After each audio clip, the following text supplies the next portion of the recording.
All right, guys. Well, this is video number 2 for the week. So this is week 7, video number 2. We just got done with the last video where we learned how to write and balance equations or chemical reactions. So today we're going to talk about reaction stoichiometry. So I don't want this word to be scary for you. Stoichiometry is probably a new term for a lot of you, but all it really means is that if you're given the amount of something in a chemical reaction, you want to be able to use that amount to convert to an amount of something else. And I'm going to write down the definitions. In fact, most of this page is all notes, and then we're going to get to 4 types of examples. So you'll see 4 examples in this video. It should explain everything you need to know to do the homework and to do well on the quiz and the exam for anything chapter 7 related. All right, reaction stoichiometry. So chemical equations and their calculations. This involves converting from an amount of one substance to an amount of another substance by using the balanced chemical reaction. You'd have to have a balanced chemical reaction first, of course. So when I say the word amount of one substance, I mean mass, in other words grams, or moles, or atoms, or molecules. This video will talk about going from moles to mass, mass to moles, mass to mass, and one other one that skips my mind right now, but we'll definitely get to it in the example. Now, it's important to remember that coefficients, the big whole numbers that we put in front of formulas, the coefficients in the balanced equation correspond to the relative number of moles. Okay, so the relative numbers of moles, and I've underlined that twice, that's important. A balanced reaction or a balanced chemical equation, those are mole ratios between the different reactants and products, okay, not grams. So the first one we're going to do is the simplest. This is a mole to mole calculation. All right, so first I'm going to set up the problem. It says, consider the following balanced reaction. So luckily this one's been balanced for us. It's Fe2S3 plus 6HCl yields 2 FeCl3 plus 3H2S. It's balanced and done. Here comes the actual question for us. How many moles of iron 3 chloride are produced? That means it's on the product side, right? How many moles of iron 3 chloride are produced when 0.023 moles of HCl are reacted with iron 3 sulfide? All right. Now they just mentioned the iron 3 sulfide, but they didn't tell us anything about it. So I'm going to focus on what they did tell us about. They said 0.023 moles of HCl. 2 sig figs, by the way. So my answer will be 2 sig figs. Start with what you're given and put it over 1, just like we did in the early weeks when we did unit conversions. So I'm going to start with what I'm given, put it over 1. I put it over 1 to realize moles of HCl in the numerator. I use the balanced equation to get out of 6 moles of HCl for every 2 moles FeCl3. My answer, 0.0077 moles of FeCl3. So I got from moles of HCl to moles of FeCl3 in one step. That's the balanced equation. If you remember, the 2 in front of FeCl3 and the 6 in front of HCl, those are moles, mole ratios. Next example is when we go from moles to mass. So it says aluminum hydroxide reacts with hydrochloric acid to produce, that's the reaction arrow, to produce aluminum chloride and water. The question is, what mass of water is formed when 2.40 moles of aluminum hydroxide reacts with the acid? So I immediately hone right in on the 2.40 moles of aluminum hydroxide. But I can't do anything yet because I don't have a balanced equation. And oh shoot, they've given me the words, not the formulas. This is why naming is important. Chapter 6, we learned how to name this stuff.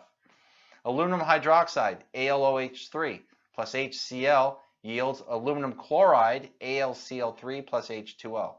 Why have I split up my H2O into HOH? Well, in video number 1, we recognize if there's an OH on the left, a hydroxide, it's helpful to split up my water into HOH. So I'm mentioning that again here. Rewrote H2O because H2O can be H parentheses OH when OH minus is on the other side. Made it much easier to balance. And I balance the OH minus as a chunk. So the H inside of OH minus is not an H. It's part of my OH. Start with what you're given, put over 1. 2.40 moles AlOH3. I've got to get out of moles of AlOH3 and into moles of water.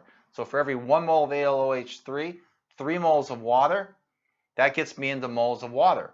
Now, for every 1 mole of water, there's 18.02 grams of water. Where did that come from? Where did 18.02 come from? Well, that comes from the periodic table, right? That's molar mass. So, mole ratio from the balanced equation gets me into moles of water. Using the molar mass, in this case it looks like I'm multiplying by the molar mass, it's always per 1 mole. That's grams per mole. That gets me into grams of water.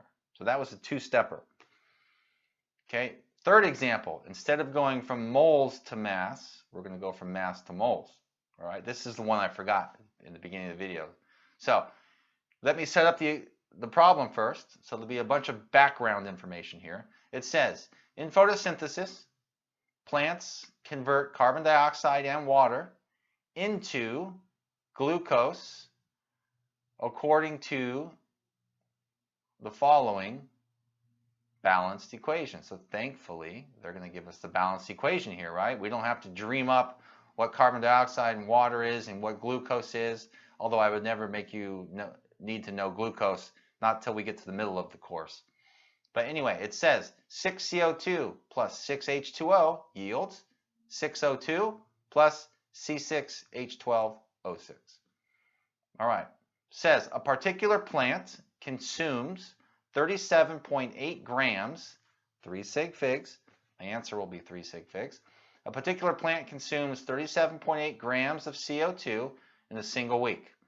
Assuming that there's more than enough water present for all of the carbon dioxide to react, how many moles of glucose are formed? So start with what you're given, put it over 1. 37.8 grams of CO2. Grams is not a good place to be in. Let's get to moles. In this case, I'm dividing by the molar mass, and you just look at the units. You got grams of CO2 on top. On the periodic table, CO2 weighs 44.01 grams per 1 mole of CO2. I got to get out of moles of CO2. So in the balanced equation, for every 6 moles of CO2, 1 mole of C6H12O6. 3 sig figs is what I started with. My answer has 3 sig figs. So it's 37.8 divided by 44 divided by 6. 0.143 moles. Okay? You should double check that one. Do the math on that to make sure. Because you have to divide by 44, divide by 6 to get 0.143 moles. Okay? All right, the last one is the longest one because we're going from mass to mass. We'll need the periodic table twice. Okay? So we got a following reaction. I see a big old coefficient 4 that immediately makes me know it's balanced. It says if 1.6 times 10 to the third grams of NO2 reacts in excess O2 in water, how many kilograms, careful on the kilograms, of nitric acid, HNO3, are formed? Okay, start with what you're given, put it over 1. If you don't like 1.6 times 10 to the 3, you can just call it 1600, right? 1.6 times 10 to the third grams of NO2, divide by the molar mass. So it's 46.01. Where does that come from? Well, I'll tell you at the end of this, but it comes from the periodic table. Nitrogen and 2 oxygens weighs 46.01 grams. So I started with grams of NO2. After the first step, I'm in moles of NO2. For every 4 moles of NO2, I can bunny hop to HNO3 because every 4 moles of NO2, 4 moles of HNO3. That gets me to the one I want. And then I multiply by the molar mass of HNO3. And if I were to stop after the 63.02 grams, my answer would be in grams. I have one last step, and that's for every 1,000 grams of HNO3, there are 1 kilogram of HNO3. My answer, 2.2 kilograms HNO3. You might have gotten a lot of digits on your calculator, but I started with 2 sig figs. The answer is 2.2 kilograms. Where did all these guys come from? Well, the molar mass of nitrogen dioxide, NO2, is 46.01. I used the periodic table again to get HNO3, 63.02. And then the mole ratio. The mole ratio is how I can bunny hop from one guy to the other within the equation. Okay, so that's very important. Now, in your homework, in Chapter 7, there are some where you're asked to go to molecules or atoms.